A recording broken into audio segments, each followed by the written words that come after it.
Why is Governor Palin quitting? The distractions are these frivolous, ridiculous, expensive, wasteful ethics violations, lawsuits. There are some Republicans here who say that, look, the word has come down on high from the Democratic Party in Washington that the Democrats in Alaska should do everything they could to sort of block her and stymie her and bring her down.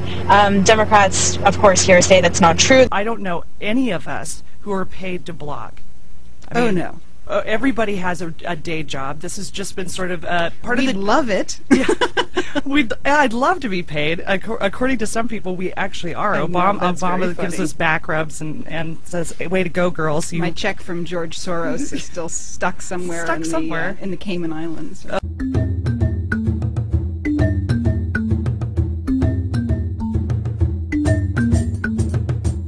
The Barack Obama campaign has big plans for Alaska.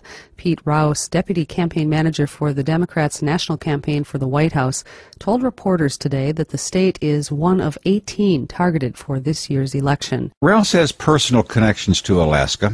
His mother grew up in Anchorage, and he was once the chief of staff for Lieutenant Governor Terry Miller. And he still has family here. By Senator Kim Elton. Barack Obama just picked up the endorsement. I don't know if you saw this, former Governor Tony Knowles. He did. I knew about it. You know, I've been watching this race very closely.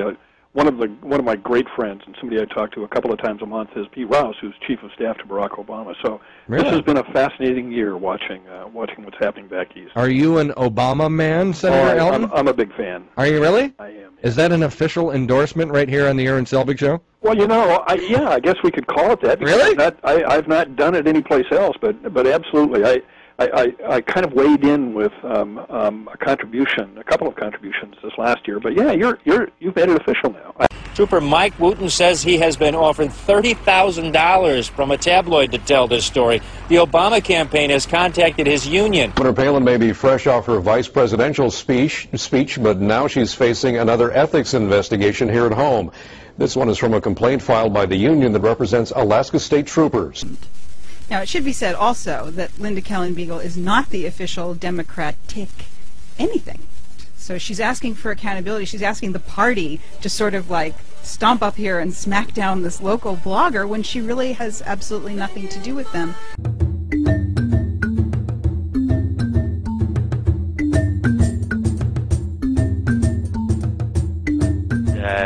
The blogs, you know, were at the right place at the right time for this stampede of people. Newspaper journalists from all over the country were calling the bloggers. This is the demo memo with Senator Kim Elton. I'm a part of a group, Alaskans for Truth, and one of the things that we found repulsive was the very things you're stating here. His dishonorable conduct and the fact that he should step down because he acted unethically as a lawyer. I agree with you. All right, thanks, Cece. Thank you so much, Senator Wielkowski. Hopefully we'll see you at the rally. If you have to, come in disguise, because, you know, we know that people are afraid to come out. We say don't be afraid, come out. And why are you against Palin? Because I'm for the Constitution, I'm for the environment, I'm for education. I don't believe that the rapture is an environmental policy, and I love babies, not just fetus. Tell me what you're about to do. We're about to hand in a petition that we started gathering at our Hold Palin Accountable rally. Oh,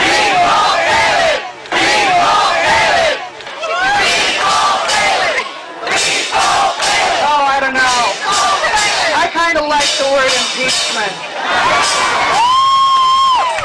I'm a mom, I'm a stepmom, I'm educated, I'm a nurse. And no, I've already said honesty is the best policy, but really it ought to be honesty is the best public policy. We're sitting here with Cece and Linda. Linda obviously has made a couple references to a couple of stick and line drawings. A couple of things that were actually referenced during the resignation speech. I feel honored that she referenced me twice. You made her cry. I did. Made her cry. I did. I hurt her feelings. Hey, we got Val on line one. Val, welcome to the madness. Hey, Mike. Thank you. Hi, Cece. Hi, Val. Well, Val, what's your perspective on the frivolous term that she uses when she talks about these complaints? The ones I've read, to me, don't seem frivolous. To me, it's a clear violation of the Ethics Act. Yes, you have me. Hey, Linda, it's Kim. Oh, hey, Kim. I don't feel the least bit abandoned at all. You feel but I do. I don't. I'm glad, but I wish it would have been immediate because. Jump over to Sandra. Sandra, welcome to the madness. Hello, Sandra. You Wade. Hello there, girls. Hey, I just actually wanted to clarify something because I shared that statement with you, Cece, about Alaska being ethically bankrupt. When Democrats launched their investigation, they said it was supposed to be a nonpartisan look into whether Alaska Governor Sarah Palin abused her authority by trying to get her ex-brother-in-law, State Trooper Mike Wooten, fired. But there were charges of a political witch hunt. It is the conclusion of the Personnel Board with respect to the Troopergate matter that there is no probable cause that any state official violated the Alaska Personnel Act. Well, she's thinking 2012. You know, she's probably salivating because she's thinking to herself, either way I win. If I win this election, yippee-yi-yay, somehow I got to be the Vice President of the United States. If I lose this election, there's a possibility she'll end up being the senator as a state. Worst case scenario, in her mind, she comes home and continues her cushy job as governor. But you see, Governor Palin made a fatal error when she slammed the Democrats along the Troopergate trail. She made a fatal error when she slammed the party that basically helped her achieve most of the success she achieved in her 21 months as governor. Because when she does come back as governor, and when she doesn't become the senator because Mark Begich wins, she's going to deal with a Democratic majority. And I hope that you guys give her a run for the money. See, because the Democrats, we like to play nice, we like to do, but you know what? That would be extremely inappropriate because she came out and she slammed you guys during that Troopergate. And let's play ball. Let's play ball with her. And it'll be interesting to see how the Democrats really work with the governor when she comes home. I hope we don't play nice because that would not be appropriate. Always a pleasure, Representative Gruenberg. How many things came out through the blogosphere? Also, the rape kit story. Sarah Palin, when she was the mayor of Wasilla, having the women in that, the policy of the town was that if you were raped, you had to pay for the forensic rape kit. Seems terrible. I mean, I live in a state with the highest amount of incest and rape in the country. We are hosting this call to announce the formation of the Alaska Mythbusters. Joining with us on the call today is former Alaska Governor Tony Knowles and the current mayor of Ketchikan, Bob Weinstein. And my question is really for both of you, either of you can answer. There was a story that the town of Wasilla, until the year 2000 when you signed a law against it, Governor Knowles, was charging women for rape kits. The law, and when it came to my desk for signature, it was one of those laws that you think automatically, why would you ever have to have something like this as a law? I would also note that domestic violence against women is an enormous issue in Alaska. Call out the guard to do what's necessary. She can Twitter it. She can do that on her BlackBerry, can't she? You know, it's one thing to run the state from a BlackBerry, but now she's off stumping in another state in partisan politics. Alaska Democrats today held a press conference blasting her for traveling to Indiana. She's choosing to go and speak basically in a pandering move to her base, an anti-choice group. You're sitting here with Sandra Tompkins, has filed an ethics violation with the governor. You're not part of any cabal that is aligned to limit the governor and bring her down. No.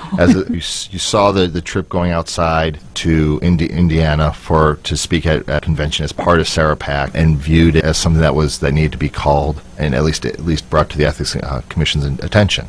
Exactly. Okay. She's torn between the needs of Alaskans and the needs for her right-wing, ultra-conservative group that supports her. I'll be gone for one day. Already have been on record with lawmakers.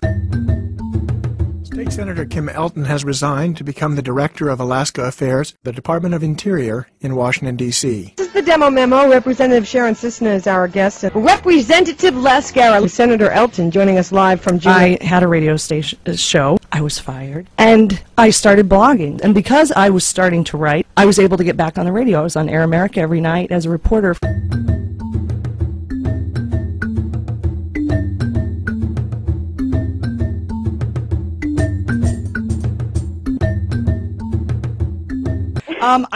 I actually talked to someone who was putting in an ethics complaint. I wanted to know a little bit more about it. They had wanted me to write about it or talk about it on the air. And I said, wow, well, that's got a lot of holes in it. And they said, well, I don't really care. I just want to be a pain in the ass to the governor.